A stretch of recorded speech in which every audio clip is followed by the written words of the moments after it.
Hello दोस्तों, आपको पता है कि हमारे चैनल पे यूपीएसआई एग्ज़ाम का एनालिसिस चल रहा है। जो इस समय जो एग्ज़ाम चल रहा है उसके आज के जो डेट है 14 तारीख की, सारे शिफ्ट को आपको यहाँ पे सारे क्वेश्चन जीके और हिंदी के क्वेश्चन के एनालिसिस कराए जाएंगे। तो आप हमारे चैनल पे बने रहें और चैनल पे नए तो चैनल को सब्सक्राइब कर लें और वीडियो पसंद है तो वीडियो को लाइक शेयर जरूर करें। तो पूरे अंत तक बने रहें और पूरे क्वेश्चन को परीक्षा देने से पहले जरूर एक बार देख के जाएँ, ताकि आपको लगे कि आपने कितना आपको आता है और कितना आप अटेम्प्ट कर सकते हैं। हाँ, देखिए दोस्तों, लोकसभा सदस्य बनने की न्यूनतम आयु पूछा है क्वेश्चन कि लोकसभा सदस्य बनने की न्यूनतम आयु कितनी होती है। तो आपको पता होना चाहिए 25 वर्ष होती है।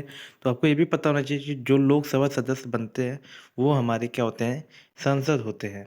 ठीक है, तो संसद होते हैं। तो आपको इतना पता होना चाहिए, जो चुनाव लोकसभा जीतते हैं उसको क्या कहते हैं, संसद कहते हैं। उनकी जो उम्र होती है वो 25 वर्ष होती है। अगला प्रश्न है, प्रथम पद्म विभूषण से सम्मानित व्यक्ति। जो पद्म विभूषण सम्मानित व्यक्ति वो कौन थे? सत्येंद्र नाथ बोस थे और इनको 1954 में दिया गया था। तो आपको पता होना चाहिए कि ये कौन थे। अगला प्रश्न है, आर्टिकल 148 से संबंधित। आर्टिकल 148 से संबंधित क्या थे? जो भारत के नियंत्रक और महालेखा परीक्षक होते हैं वो आर्टिकल 148 के अंतर्गत आते हैं और इंग्लिश में इनको CAG कहा जाता है। ठीक है, तो अब देखेंगे SC ST कब पारित हुआ। ठीक है, जो SC ST था वो कब पारित हुआ, तो ध्यान दीजिए। राष्ट्रपति द्वारा हस्ताक्षर किए जाने पर 30 जनवरी 1990 को यह कानून जम्मू कश्मीर को छोड़कर पूरे देश में लागू कर दिया गया था। तो ये 30 जनवरी 1990 को पारित हुआ था। ठीक है, 86वां संविधान संशोधन 2002 क्या है, ध्यान से समझें। 6 से 14 साल की उम्र के हर एक बच्चे को मुफ्त और अनिवार्य शिक्षा का अधिकार दिया गया था। तो 86वां संविधान संशोधन में इसको पारित किया गया। ठीक है, तो हम देख रहे हैं हमारा अगला प्रश्न क्या है। रेड क्लिफ रेखा किन दो देशों के बीच है? तो आपको पता होना चाहिए कि रेड क्लिफ रेखा 17 अगस्त 1947 को भारत विभाजन के बाद भारत और पाकिस्तान के बीच सीमा बना गई और इसी सीमा को ही रेड क्लिफ रेखा नाम दिया गया। ठीक है, तो रेड क्लिफ रेखा किन देशों के बीच में आता है? भारत और पाकिस्तान के बीच में आता है। प्रस्तावना से संबंधित बेरुवारीवाद क्या होता है? बेरुवारीवाद, तो ध्यान दीजिए, जो प्रस्तावना में बेरुवादीवाद होता है तो प्रस्तावना की शुरुआती बात में रहता है हम भारत के लोग, आपने सुना होगा। इस पूरे वाक्य को बेरुवारीवाद कहा जाता है। और ध्यान दीजिए कि भारत प्रस्तावना से संबंधित और क्या क्वेश्चन आते हैं। भारतीय संविधान की उद्देशिका ऑस्ट्रेलियाई संविधान से लिया गया था। तो आपको इन दोनों प्रश्नों का उत्तर पता होना चाहिए, क्योंकि इन दोनों प्रश्नों को बार बार परीक्षा में पूछा जा रहा है। ठीक है, तो हम देखते हैं हमारा अगला प्रश्न क्या है। आर्टिकल 371। आर्टिकल 371 क्या है, तो समझेंगे। नागालैंड, असम, मणिपुर, सिक्किम, मिजोरम, अरुणाचल प्रदेश आदि जितने भी पूर्वी हमारे राज्य हैं इनको एक विशेष राज्य का दर्जा दिया गया। तो किसके अंतर्गत आया था? आर्टिकल 371 के अंतर्गत आया था। तो आपको पता होना चाहिए जितने भी हमारे पूर्वी राज्य थे इनको 371 आर्टिकल के अंतर्गत लाया गया था। ठीक है, अगला है SR Bombay case. SR Bombay case आपको नहीं पता होगा, नियर ये समझेंगे क्या होता है। भारतीय संघवाद का समर्थन करता है। कौन करता है? SR Bombay case. ये क्या करते हैं, बल्कि राजनीतिक में धर्म की बढ़ती दखल पर भी तीखे सवाल उठाते हुए भारतीय धर्मनिरपेक्षता की रक्षा करता है और भारतीय संघवाद का समर्थन करता है। ठीक है, तो देखते हैं हमारा अगला प्रश्न क्या है। आर्टिकल 22(2). आर्टिकल 22(2) क्या है? कुछ दशाओं में गिरफ्तारी और निरोध से संरक्षण करने की बात जो है वो आर्टिकल 22 में दिया गया है। तो आर्टिकल 22(2) में क्या दिया गया है?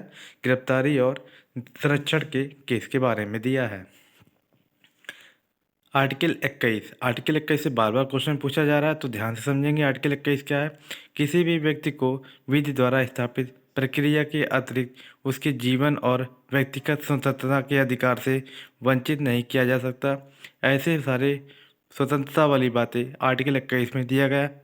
आप उसको भी ना पढ़े, एग्जाम में बिल्कुल मत जाइएगा। पूरे जितने भी उसमें स्वतंत्रता की बात हुई है सबको हम देखेंगे। अगला प्रश्न हमारा है, कुवलय माला किसकी रचना है? तो आप ध्यान दीजिए, ये प्रश्न हमारा हिंदी से पूछा गया था।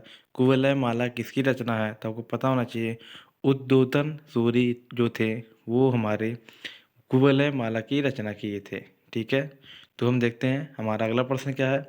कमल के पर्यायवाची पूछा था, तो कमल के पर्यायवाची आपको पता होना चाहिए कौन कौन से होते हैं, तो हम जानेंगे कौन कौन से होते हैं। नलिनी, अरविंद, उत्पल, अबभोज, तामरस, पुष्कर, महोपतपल, वनज, कंज, सरसीज, राजीव, पदम, पंकज, नीरज, सरोज, जलज, जलताज, शतदल, पुंडरीक, इंदिवर, ये सारे शब्द कमल के पर्यायवाची शब्द हैं। तो आपको पता होने चाहिए सारे शब्दों के बारे में।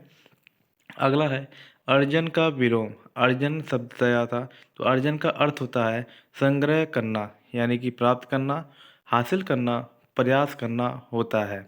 तो इसका उल्टा विलोम क्या होगा, जब वर्जन होगा। अर्जन का उल्टा क्या होगा, वर्जन होगा। और वर्जन का अर्थ होता है त्याग करना, मना करना, छोड़ना और निषेध से। तो अर्जन का उल्टा आपको पता चल गया होंगे, तो आप सारी जानकारी इस तरह से रखे रहें। अगला शब्द क्या दिया है, अगला प्रश्न क्या है, भू परिक्रमा किसकी रचना है।